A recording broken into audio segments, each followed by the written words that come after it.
So yesterday I introduced you to understand the accuracy of understanding consecrated life.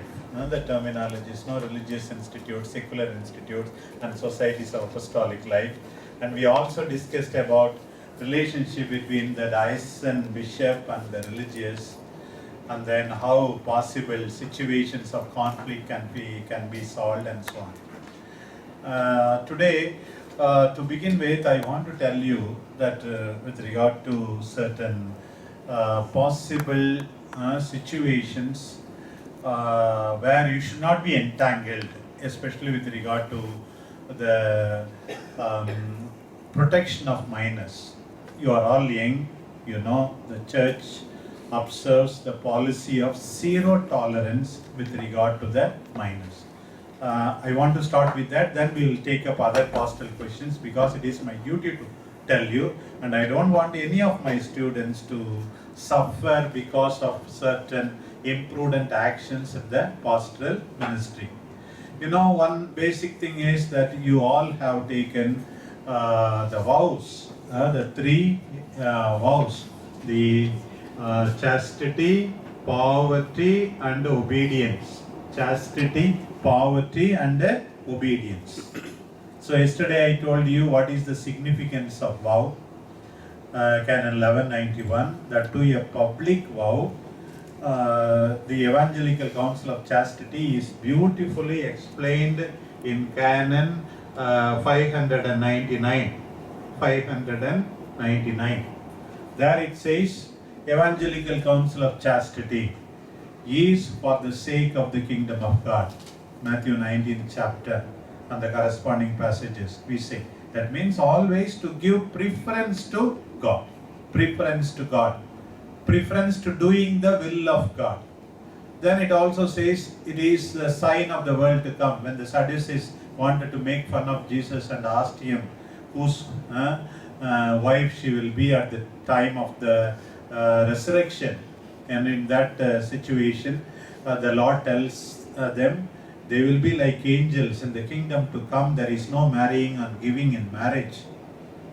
Evangelical Council of Chastity is the sign of the world to come. And then the famous passage, 1 Corinthians 7th chapter, where St. Paul speaks about serving the Lord with an undivided heart. The unmarried man, unmarried woman always seeks to please the Lord and seeks to serve the Lord with an undivided heart in greater fruitfulness. This is generally the biblical basis of it. And also we speak of also greater availability for ministry, or also it is questionable sometimes being very close to God through a life of celibacy. In this way and all it is explained. How is it lived? It is lived, the same canon would say, it is lived in celibacy and also perfect and perpetual continence. Perfect and perpetual continence. Perpetual continence. So, celibacy means simply remaining not married, being unmarried. That's all celibacy. But that is not enough. What is continence? Avoidance of all sexual acts and desires that is permitted only in the context of marriage between the spouses. Continence, purity.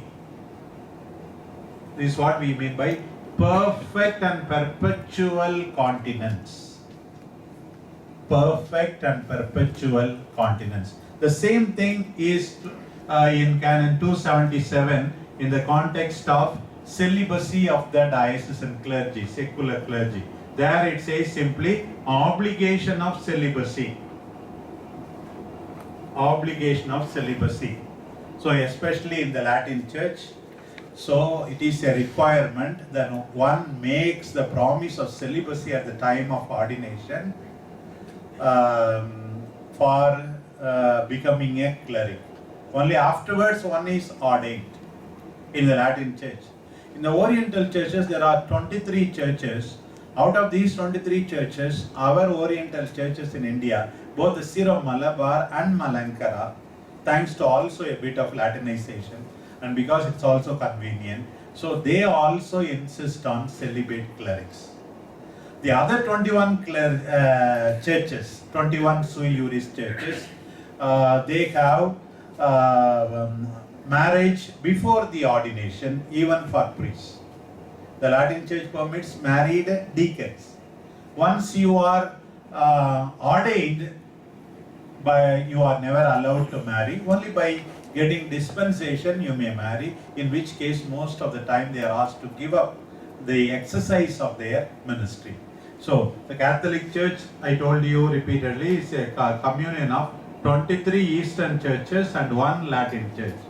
Out of these 23, we have Syro-Malabar and Malankara here. In India, we have 3 sui juris churches. If you read Canon 277, the same reasons are given. You may be asking, Father, what is the difference between be religious and you? Formerly, the code said, Canon 1037 said, if you make perpetual profession, you need not make the promise of celibacy. Now, from 1989 onwards, even if you make perpetual profession, once again, at the time of ordination, you have to make the promise of celibacy. Suppose you are dismissed from the congregation, you are free from the vows, but you are not free from the celibacy, obligation of celibacy you undertook at the time of ordination. So you have to get dispensation from the Holy Father, and you have to, only then you are completely free to marry in the church. So this you know, this you are giving, you have studied so many things, but then you have to try your level best to live up to this promise. This is a very, all the 3 vows you have to live in a special way. People do not accept once you are found to be scandalous in this area. So perfect and perpetual continence. It's not enough to be unmarried. It's not enough to be unmarried. You have to do it. How? You have to. So it is a gift. It is a special gift of God. Celibacy, Canon 277 says, based on the church documents, it is a special gift of God. Gift of God. It is a special gift of God. So you have to preserve this gift by prayer. You have to preserve this gift by prayer, by hard work, by healthy friendship.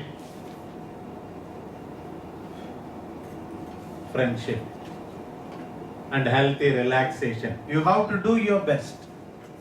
Prayer, devotion to Mother Mary in a special way. You have to preserve it. See, when you are so much filled with the Spirit of the Lord, you have no time to do anything. This morning I was interrogating one theologian for this cause, and then asked him, so the foundress was only 44, and then did she live her chastity well? She was so full of God and love for the poor, there is no time to think about all these things. That was the answer of the theologian. She was so full of God. So lazy mind, idle mind is only leading to all kinds of things. Secondly, another thing in these days of modern means of communication, Canon 666, Antichrist canon. Antichrist number, not Antichrist canon. So it speaks about the means of communication. Somebody wants to read? Okay. 663, 6 speaks about it. So you have to remember that. I always say, what you see is what you become. What you hear is what you become. What you see is what you become. What you hear is what you become. 666 you read with regard to the religious. You are all religious. Yes. In using the means of social communication. Yeah, communication man is reading now. In using the means of social communication, a necessary discretion is to be observed. A necessary discretion is to be observed. Members are to avoid Discretion, not seeing anything and everything. Discretion. evaluation, maturity. So necessary discretion is to be observed. Yes. Members are to avoid whatever is harmful to their occasion. Avoid what is harmful to your occasion. Harmful to your occasion. And dangerous to the chastity of a consecrated person. And dangerous to the chastity of consecrated persons. Dangerous to the chastity of consecrated person. Dangerous to the chastity of consecrated person. So avoid what is harmful to your occasion when using the mobile, internet, iPad, whatever it may be, what you hear. Does it contribute to you? There is one thing, relaxation. Whole life should not be relaxation. So those days they spoke about grand silence after 9 o'clock. Now the grand talking begins after 9 o'clock. Religious are to observe grand silence, but then grand talking begins. So that is the reason for all your problems. Then your mobile should become a tool of apostolate, not a tool of entertainment. Is your mobile a tool of apostolate? Why do you have mobile in the initial stages? People are told, no, because people have to contact me. People who need not contact you are contacting, or you are contacting people whom you are not supposed to contact for the sake of your holiness and the ministry. Means then it is dangerous. So please be careful. Don't bring bad name to MSFS congregation. Don't bring bad name to the church by your imprudent activities, relationship with others. Relationship with others with regard to this area. So what are the consequences? Canon 3094 says, suppose somebody is marrying, then automatically suspended. A cleric who marries, you are also clerics. In that way you will be suspended. You will be suspended. Then with regard to the religious, 694 would say the religious must be dismissed if they marry or attempted marriage. It will result in suspension. So 694, two things. If you change your religion, you will be dismissed. If you marry, you will be suspended. You won't belong. Then 695 speaks of a number of other offenses related to that also. One of them is abortion. Another thing is keeping someone as a concubine.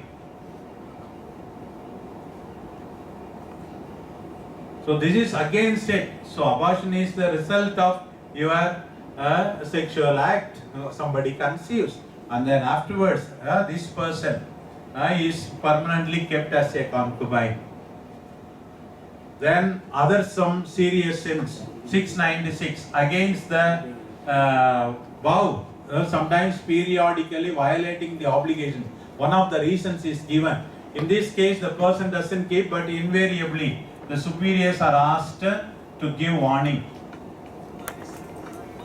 Two warning. First warning, second warning, third warning. Like that, canonical warnings are to be given.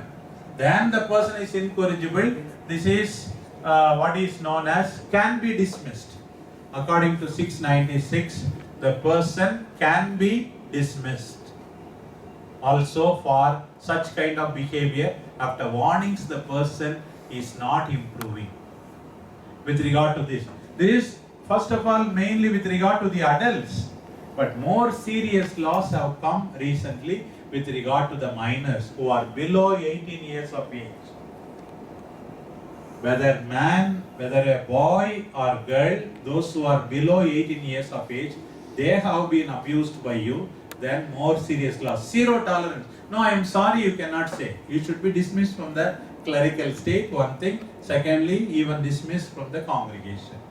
There is no second chance with regard to a cleric who has abused the minors. There is no second chance with regard to this. So we have to be conscious of it, all these mistakes. Read also another canon, 1395. So what is the things, what are the consequences for the clerics who violate this syllabus 1395? This is for all clerics. You are also, yes, read it. A cleric living in concubinage, A cleric living in concubinage, other than in the case mentioned in Canon 1394. yeah, previous canon is marrying, you are automatically suspended. Okay, yes. And a cleric who continues in some other external sin against the sixth commandment of the Decalogue, which causes scandal. Yeah, some other external sin against the sixth commandment, which is causes scandal. Yes. Is to be punished with suspension. Yeah, is to be punished with suspension. So don't blame the provincial, don't blame the bishop. Afterwards you are doing all this, and then if you are suspended. Suspension means prevention of exercising your ministry. Prevention of exercising your ministry. Yes? To this, other penalties can be progressively added if after a warning he persists in offense until eventually he can be dismissed from the Yeah. clerical First start with suspension, then afterwards even dismissal from the clerical state. You remain a priest, but you can't do anything once you are dismissed from the clerical state except hearing confession of a person in danger of death. You lose the clerical state. You don't lose the ordination, because ordination is like baptism. 3 sacraments can never be repeated, but you will be completely debarred from exercising the power of orders that you have received from the sacrament of orders. So with regard to this, I want to say, with regard to the protection of minors, our CCBI came out with a norm October 1st, 2015. 2015, October 1st. So Cardinal Clemis, president of the CBCI, has promulgated the norms. So as soon as somebody alleges that a boy or girl below 18 years of age has been abused, then the bishop has the immediate responsibility of constituting a preliminary inquiry committee. Preliminary inquiry committee. If a girl is involved, girl child is involved, then in that case one should be a lady, preferably a sister, in the preliminary inquiry committee. They have to give the report within 1 month time limit. The preliminary inquiry committee must give the report to the bishop or to the major superior within 1 month. If it is provincial, suppose somebody, one altar boy says, or one altar girl says, this father misbehaved with me, touched me here and there. No need of sexual intercourse. But even you cased or abused, whatever it may be, the complaint comes means immediately the provincial has to constitute a preliminary inquiry committee. So after getting the report, there is prima facie evidence that something has happened. Immediately the bishop should inform, or the major superior, provincial must inform CDF, Congregation of Doctrine of Faith, because this case, all these cases are reserved to the Congregation for the Doctrine of Faith, the first department of the Holy Father that protects doctrine and faith. They have the responsibility and the faculty to deal with these cases, and they will tell the bishop and the major superior how to go about it. Afterwards, the bishop will make use of sexual offences committee. Another committee will be formed. They have to give the report after inquiring with the persons to the bishop. Then the cleric may be dismissed, or whatever action is to be taken. Within a time frame of more or less 3 months plus 1 month, 4 months, for other correspondent maybe 2 months. Within 6 months at least the case has to be resolved. You can understand how the case is taken very seriously by the church. So do not involve in any such activities. Yesterday's gospel I was preaching after going from here. It said, If a person is causing scandal, then let a millstone be tied to that person and be thrown into the sea. It should not come out only. It should not come out only. Jesus said, let little children come to me. Do not hinder them. Commenting on that, I always say, we are hindering by our way of life other people from coming to Christ. Not only children, youth, other people, because of our own way, we are hindering them by coming to Christ. Even though you are not helping them, you should never be the cause of anybody committing sin. Anybody committing sin. That is a serious responsibility. Serious responsibility. You should not forget it. So these offenses within a matter, the church together with these other sins. Another thing is the CDF. What is reserved? Possession of pornographic material, even possession and distribution in your laptop. You are found out. Suppose child pornography below 14 years. Below 14 years, you can be dismissed. You can be dismissed. So it is very, very serious offense also.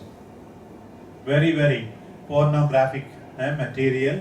Even possession, if in your laptop somebody complains and it is proved, you can also be dismissed. That's why the church has become very strict. And then another thing, these minors, when they are allowed to accuse, with the passage of time, their right to defend themselves doesn't cease. For example, the prescription time is, suppose the boy was 10 years. When somebody, or boy or girl was 10 years, when somebody tried to misbehave with them sexually, 20 years the boy has right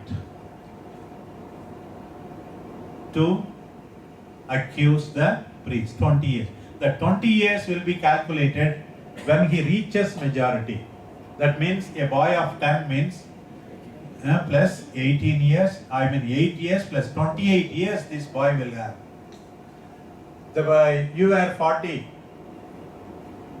and then here this boy was 20. When you are 68, you can be accused also. 28.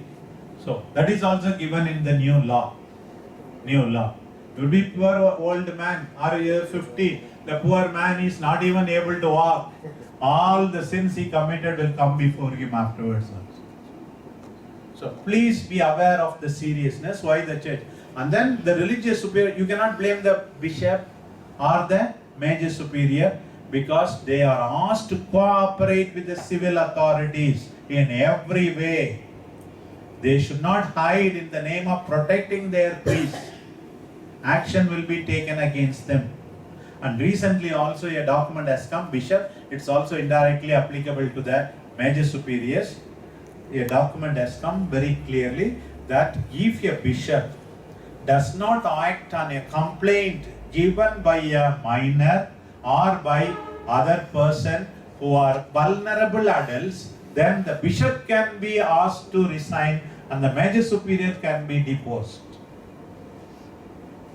It is their serious obligation on them, on the superiors, if they don't take action. So please be aware of it. Prevention is better than cure. This I said I should tell you very clearly the norms of the church, the CBCI policy, and then the CDF, Sacramentorum Sanctitatis Tutela. That is the document that was given originally in the beginning of this millennium. Again, it was revised in 2010. And then there it said the grave delicts are reserved to the highest authority in the church, that is the Congregation of Doctrine of Faith. Okay, having said that, any clarification on this topic? We will go to others. This is with regard to your personal life, a serious obligation based on your promise of your profession of the Evangelical Council of Chastity through vows, and also secondly your promise of celibacy at the time of ordination. Any question regarding this?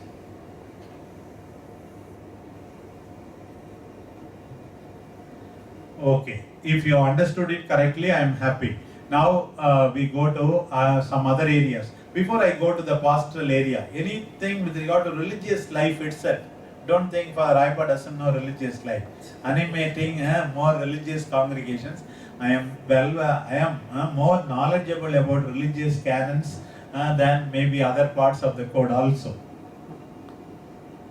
Yes. Anything with regard to the internal formation, vows, dismissal, or other areas like that. When you are seminarians, I can understand. Now you will have more questions. Yes, yes, ma'am. There is a mechanism to protect the priests from false allegations.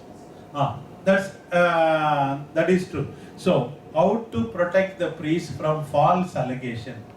So, civilly they speak of defamation case. Sometimes every case, whether we can go to the court, most of the time we don't go because still again it will be negative publicity for us. Priests are helpless. And sometimes after many years only we know that a person is falsely accused also. But within the congregation, the preliminary inquiry report would say whether it is false or not. They will be persons, and then any person can always have recourse to the higher authority. There is always a higher authority to go. How to protect? Civilly you are protected. Canon law also says one of the fundamental rights is that everybody has the right to good name. Everybody's privacy has to be protected. That also says. So within the congregation itself, suppose somebody's name is spoiled, you have to have recourse to the concerned mayor superior, and if you have doubt any person. So sometimes people are victims of anonymous letters. Sometimes people think that you are the one who wrote, but you never wrote it. Somebody else wrote it. So you are victim of false allegation. The person whom you suspect also is victim of false allegation because of the suspicion, and we do not know. The competent authorities must help the candidate to prove his innocence. That's all. That is the mechanism is. That's what you can go to the higher authority that you are innocent. That's all we can say. What we can do. It will always be there. Depends on what type of allegation. Correct. Yes. Anything else? Is there a particular tenure in which a religious has to be in a particular office or in the religious house? Some people remain too long, some yes. people get transferred so often. Yes. So Yeah, that is true. See, one of the things is in religious, that's what obedience I was telling the other day also. For 600 speak about the evangelical council of obedience. 600 you read. Some wonderful points are there. 601. 601. The evangelical council of obedience. The evangelical council of obedience undertaken in the spirit of faith and love. It is undertaken in a spirit of faith and love. So you are moved or you will voluntarily move when you have faith and love. See, I always cite the example of Abraham in his differences with Lot. What Abraham says, if you go to the right, I go to the left. If you go to the left, I go to the right. In other words, choose what you want, I will choose what you do not want. If half of the confreres in the southwest province are always saying like this, Father Benny, send me to a community where nobody else wants to go, then the provincial will not have any problem. Very few problems he will have. See, once you are ordained or ascribed to a province, you are prepared to accept any assignments. That should be. Evangelical Council of Obedience undertaken